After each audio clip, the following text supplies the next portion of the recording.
तो रामगढ़ में एक सेठ था कोई, तो उस रामगढ़ वाले सेठ के पास एक दिन डूंग जी ने मैसेज किया कि रामगढ़, तो रामगढ़ का नाम है रामगढ़ सेठान, सेठ ज्यादा थे इसलिए नाम ही क्या पड़ गया रामगढ़ सेठान। तो सेठों की अच्छी बस्ती थी, रामगढ़ के सेठ को मैसेज किया, भाई सेठ जी इतनी तारीख को इतने बजे मैं आऊंगा, माल मत्ता बाहर तैयार रखना, यदि पुलिस की सूचना देने की कोशिश की गई या कोई भी गड़बड़ी पैदा करने की कोशिश की गई तो अपनी हालत के लिए आप खुद जिम्मेदार होंगे। रामगढ़ वाले सेठ ने पुलिस को बता दिया। तब अंग्रेजों की पुलिस हुआ करती, अंग्रेजों का राज था, तो राजाओं को सुरक्षा भी कौन देते, अंग्रेज। डूंग जी वहां पहुंचता है सेठ के घर पे, अंग्रेज घेर के पकड़ लेते हैं, पकड़ के डूंग जी को यहां से ले गए आगरा, कहां ले गए, और आगरा की जेल के अंदर बंद कर दिया, आगरा की जेल में वहां पर रख लिया। गैंग खत्म, गैंग का जब सरदार पकड़ा गया, गैंग का मुखिया पकड़ा गया, तो गैंग क्या हो गई, खत्म। उसके उस घटना के थोड़े दिन बाद में थी होली, और होली वाले दिन ये बाकी लोग, लौट जी, करुणा जी, बालू जी, सांखू जी, ये जवाहर जी, ये सब बैठ के दारू पी रहे थे, ये सब बैठ के मस्ती कर रहे हैं, होली की मस्ती कर रहे हैं, हंसी ठट्टा चले उसके अंदर। वहां पे डूंग जी की जो वाइफ थे उनको बड़ा बुरा लगा, वो घर के अंदर थे, उनको लगा कि देखो इस गैंग का मुखिया अंग्रेजों द्वारा पकड़ के आगरा की जेल में बंद कर दिया गया, और गैंग के बाकी वाले सदस्य यहाँ बैठ के यूं मस्खरियां कर रहे हैं, चिल कर रहे हैं यहाँ बैठे बैठे, इनको एक बार भी चिंता नहीं होती कि हमारे मुखिया को छुड़वा कर लाए। वो आए और उन्होंने आके और उनको डायलॉग सुना दिया, शर्म नहीं आती, वो आदमी वहां पर बैठा हुआ जेल में, वो तुम्हारा मुखिया था, उसके पीछे तुम सब ये करते थे, और आज तुम यहां पर बैठ के आराम से एंजॉय करो, और वो आदमी वहां जेल में बैठा हुआ है, और तुमसे यदि उसको ना छुड़वाया जाए तो मैं चली जाऊंगी, तुम अंदर ही जाके बैठ जाओ, बाद में लुगाई बेइज्जती करे तो ज्यादा लगती, उतर जाती है बाद में जो पी हुई होती है सारी। तो उन सब ने कसम खाई कि नहीं यार ये बात तो सही है, डूंग जी तो वहां बैठे हैं, अपने यहाँ बैठे हैं, अब तो किसी भी कीमत पे डूंग जी को छुड़ा के लाएंगे। तो यहां से एक 30-35 लोगों की पूरी गैंग बनाई, और गैंग बना के यहां से गए आगरा, आगरा के किले में जहां पे जेल थी उसके पास में जाके बैठ गए। लॉर्ड जी बने हुए थे साधु, लॉर्ड जी क्या बने हुए, लंबी चौड़ी हाइट थी, यूं दाढ़ी बड़ी हुई थी शानदार वाली सी, और भगवा कपड़े धारण कर लिए, बाबा जी बन गए, पूरे एकदम बाबा जी लगे, वो साधु बने हुए। जैसे वहां जाके बैठे भजन वजन करने शुरू किए, तो अंग्रेज भाग के, अंग्रेजों ने कहा जेल के आसपास में कोई नहीं बैठ सकता, ये जेल है, और तुम यहाँ कैसे बैठो, डेरे लगा के खड़े हो, यहाँ से जाओ। तो नहीं साहब जाएंगे तो नहीं, क्यों नहीं जाओगे, क्योंकि हम तो बारात लेके जा रहे थे, दूल्हा मर गया, इसलिए दूल्हे का अंतिम संस्कार तो हम करके आ गए पीछे। अब हमारा हिंदू धर्म कहता है कि अंतिम संस्कार के बाद 12 दिन एक जगह करने होते हैं, तो हम 12 दिन तो यहां बैठेंगे, सुबह शाम भजन कीर्तन करेंगे हम तो। अंग्रेजों ने वहां जो इंडियन अफसर लगे हुए थे, इंडियन जो पुलिस वाले लगे हुए थे, उनको पूछा क्या सिस्टम है तुम्हारा, अपने वालों कहा कि नहीं भाई, अंतिम संस्कार के बाद यदि 12 दिन ना किया जाए तो बंदा भूत बन जाता है, और भूत बन जाए तो बाद में सह देता है, जो जो उसके बीच के अंदर आए तो उनको तंग करता है बाद में।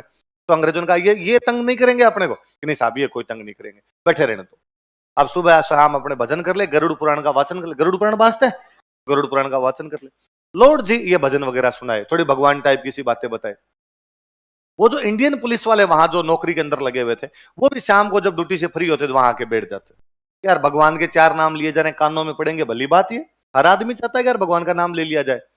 11 दिन बीत गए भजन करते करते, 11वें दिन रात को, और लॉर्ड जी ने कहा कि भाई कल अपने 12 दिन कंप्लीट हो जाएंगे, जो भी बंदा ऊपर गया उसको मोक्ष प्रदान करे भगवान, तो उसकी अंतिम यात्रा सफल रहे एकदम, और कल अपने यहां से चलेंगे।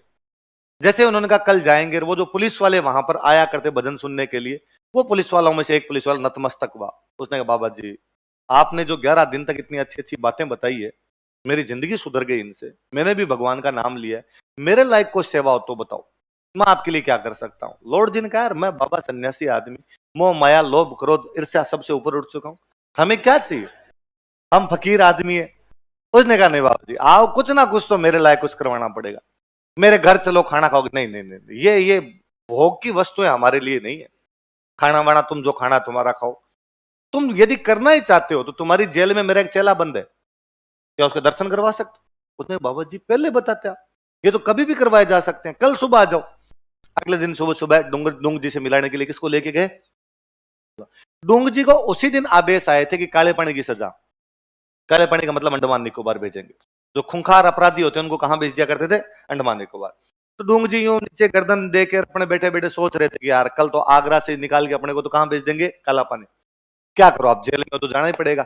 इतने में लॉर्ड जी मांगे, लॉर्ड जी ने जाका और बालक तुम्हारे क्या हालचाल, डूंग जी ने ऊपर देखा कि यार आवाज लॉर्ड जी जैसी है, भेष भगवा है, दाढ़ी वाड़ी बड़ी भी नहीं, ये क्या कोतक है। पर वो समझ गया कि कोई ना कोई चाल तो है, और उसने कहा कि भगवान हालत खराब है, कल मेरे को काले पानी के लिए भेज देंगे ये लोग। और लॉर्ड जी ने सिर पे हाथ फेरते कहा, बालक चिंता मत करो, आज रात को तुम्हारे सारे कष्ट दूर हो जाएंगे। और सर रात को ये पूरी गैंग आगरा के किले पर हमला करती है, आगरा की पूरी जेल लूटती है। अंग्रेजों को वहां पे मार मूर के जितने कैदी थे सबको भगा दिया था। सबसे लास्ट में डूंगजी निकला। जब ये डूंगजी को निकालने गए, डूंगजी का बाद निकलो यहां से, डूंगजी का नहीं, ये बाकी भी अपने साथी हैं अब सारे जेल के अंदर जो भी हैं। और पहले ये निकलेंगे, सरदार सबसे लास्ट में निकलेगा, तो बाद में बाकी साथियों को निकाला, फिर सबसे लास्ट में कौन निकल के आए, बाद डूंगजी निकल के। अब वहां से निकल गए, निकलने के बाद वहां से कहा यार मेरे सीने में दो ज्वालाएं धधक रही है। क्या दादा बताओ? का एक तो अंग्रेज जिन्होंने मेरे को पकड़ा था, एक रामगढ़ का सेठ जिसने मेरे को पकड़वाया। तो क्या किया जाएगा? इन दोनों को लूटेंगे, अंग्रेजों को भी लूटेंगे और सेठ को भी लूटेंगे। तो अंग्रेजों की कौन सी बटालियन थी जो लूट के गई थी? का नसीराबाद रहती है। क्या रहती है? नसीराबाद में अंग्रेजों की छावनी हुआ करती थी। नसीराबाद की छावनी लूटते हैं, बांध देते हैं रात को अंग्रेजों को। वहां जितने फौजी थे उनको बांध बूंद के हथियार लूट लाए थे सारे, ये नसीराबाद की छावनी लूट के लिए आए थे। तो उसके बाद लोगों में और ज्यादा हिट हुए और लोगों ने कहना शुरू किया बाद में, जय कोई जनती रानियार डूंग जिसा जवान, होतो ने हिंदवान में झंडो फिरंगान।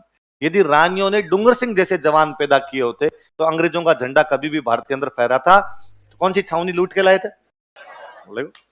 इन्होंने अंग्रेजों की नसीराबाद छावनी लूट ली थी। They robbed Nasirabad cantonment of Britishers. इन्होंने अंग्रेजों की नसीराबाद छावनी लूट ली थी। They robbed Nasirabad cantonment of Britishers.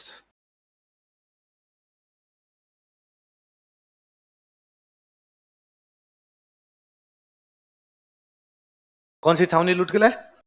Nasirabad की छावनी लूट के लाए थे। बाद में गए रामगढ़ वाले सेठ के पास, कब बकरे की मां कब तक खैर मनाएगी। रामगढ़ के सेठ, बुला जिसको बुलाना आज। रामगढ़ के सेठ ने कहा साहब किसको ही बुलाऊं। रामगढ़ से पहले मैसेज किया था रामगढ़ के सेठ को, आज हम वापस आएंगे, बुला कर रखना तेरे जिसको बुलाना। रामगढ़ वाला सेठ समझ गया कि इस बार मामला गंभीर है, इस बार ये पकड़ वकड़ में तो भगवान जाने आएंगे कि नहीं आएंगे। इस बार यदि ये नहीं आए, मान लो कि अपने बुला भी लेंगे किसी को, तो अगली बार आ जाएंगे। तो रामगढ़ वाले सेठ का और तो दिमाग चला नहीं, रामगढ़ वाले सेठ ने अपने सारे गहने छुपा दिए। तो पहले धन का मतलब क्या होता था? गहने ही होते थे। तो रामगढ़ वाले सेठ के पास घर का ला माल मत ला। रामगढ़ वाले सेठ ने कहा ही नहीं, मैं तो कर्जे में हूं, मेरे को तुम देके जाओ यदि तुम्हारे पास कुछ हो तो यार सेठ झूल बोला, तलाशी लो इसके घर की। तो डोंग जी तो बैठे बाहर और बाकी गैंग को अंदर भेजी, भाई तलाशी लो। और तलाशी में घर में कुछ ही नहीं, तिजोरियां खाली, संदूकें सारी खाली, कुछ ही नहीं। फिर किसी एक बंदे का काम किया, दिमाग काम किया, यार घर में महिला एक भी नहीं दिख रही, महिलाएं किधर गई? तो उसने कहा महिलाएं हमारे अलग कमरे में बंद है, महिलाओं को पुरुषों के सामने कैसे लाया जा सकता है? उसने कहा नहीं, बाहर निकालो सारी महिलाओं को, बाहर निकालो। महिलाओं को बाहर निकाला तो पता चला सारे गहने महिलाओं ने पहन रखे, एक नथ इधर से एक नथ इधर से, चार चार पाजेबे पहन रखी है ना, खूब सारे गहने उन्होंने सब, मतलब उसने महिलाओं को, गहने ही होते थे पहले, सोने का मतलब गहने, तो महिलाओं का भाई गहने पहन लो, दोनों का उतारो, सब महिलाएं गहने उतार उतार के यहाँ पे रखो, ना बंदूकें थी उन सब के सामने, तो सारे गहने उतार के रखे। अब डोंगजी का, डोंगजी आ जाओ अंदर आ जाओ। तो डोंगजी अंदर गए, डोंगजी ने देखा कि गहने पड़े, इधर सेठ खड़ा है, गैंग खड़ी है, इधर महिलाएं लाइन में खड़ी है। तो डोंगजी ने जाते फटकारा, अगर महिलाओं को बाहर क्यों निकाला? डाकू इस मामले में यूं थे भाई, महिलाओं को किसी भी प्रकार की हानि नहीं पहुंचे, महिलाओं क्यों निकाला बाहर?